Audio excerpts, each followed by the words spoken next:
د سولې ولسي حرکت غړي سپین بولدک ته راغلي دي. دا فرضي کرښه ده. دلته پر دې کرښې باندې د جګړې پر ښکیلو اړخونو غږ کوي چې نور باید ونه وژل سو.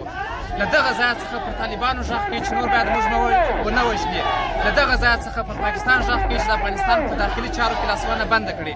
له دغه ځایه پر نړیوالې ټولنې، پر امریکا، پر ناټو غږ کوي چې نور باید موږ په دغه روان جنګ کې چې دوی پیل کړی دی ونه وژل سو. همداراز له ولسه غواړي چې نور سقوط مات کړي، نور غږ پورته کړي، تر څو پورې به عسکر طالب وژني، طالب به عسکر وژني، تر څو پورې به یو ورور بل ورور وژني، تر څو پورې به دلته د وینې ویالې بهېږي، تر څو پورې به دلته موږ قرباني ورکوو، تر څو پورې به د افغانستان په هر سیمه کې په لسګونو کوچیان او یتیمان واوسېږي، تر څو پورې به موږ د پردیو لپاره قرباني ورکوو. دلته کوم کسان چې راغونډ شوي دي دوی هم د جګړې په ښکلو اړخونو باندې غږ کوي چې نور د خدای لپاره دغه جګړه بنده کوي، نور باید په دغه روان جنګ کې موږ قرباني ورنکړو. په درو برخو کې افغانان قرباني ورکوي. افغان عسکر وژل کېږي، افغان طالب وژل کېږي او عام ملکیان وژل کېږي. نور باید په دغه جنګ کې موږ ونه وژل سو. نور باید موږ په مسجد کې د طالب په ځانمرګي ونه وژل سو. نور باید موږ په ودونو کې او په جنازو کې د امریکا په هوایي بریدونو ونه وژل سو. نور باید موږ د میلو په ځایونو کې د طالب او د عسکر ترمنځ په جګړه کې ونه وژل سو. له دغه ځای څخه پر ټولو افغانانو غږ کوو چې نور د جګړې بس دی، جنګ بس دی، غږ پورته کړي. که غږ پورته نه کړو جنازې به پورته کړو. دا چې جنازې پورته نه کړو اړینه دا ده چې نور غږ پورته کړو، خپل حقونه وغواړو.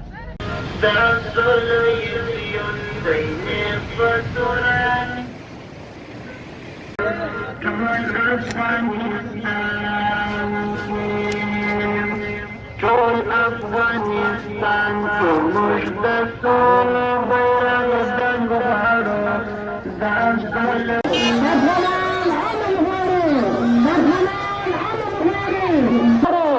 افغانان غواړو د طالبانو مشرانو څخه غواړو چې نور سوله وکړي، نور جنګ بس کړي. په دې جنګ کې افغانان وژل کېږي، دا مسلمانان کې وژل کېږي.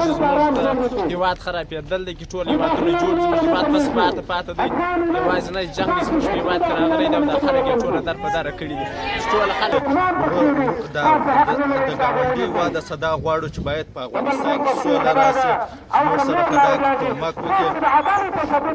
نن سبا چې دی ورور سړی په ورور وژني او باید چې دا بند شي. موږ په افغانستان کې تل مدام د پاره سوله غواړو. د ګاونډي روان جنګ کې څوک وژل کېږي، قرباني څوک ورکوي؟ افغانان ورکوي، پښتانه ورکوي. که د افغانستان دي، که هلته دي، که دلته دي، هغه به افغانان دي، بس څوک نشته.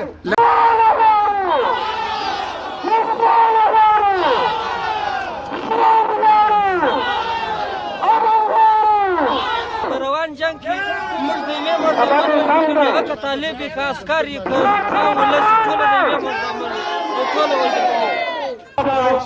هغه ښکلو غاړو څخه موږ دا هېواد ولرو چې نور خپل ووژني. موږ ته نور حق د ژوند راکوي. موږ ژوند غواړو، موږ صلح غواړو، موږ امن غواړو. نور نه غواړو چې موږ ووژل سو. او د پاکستان څخه، د امریکا څخه، د حکومت څخه، د چارواکو څخه دا غواړو چې باید نور مړه کړي او موږ ته د ژوند حق راکړي.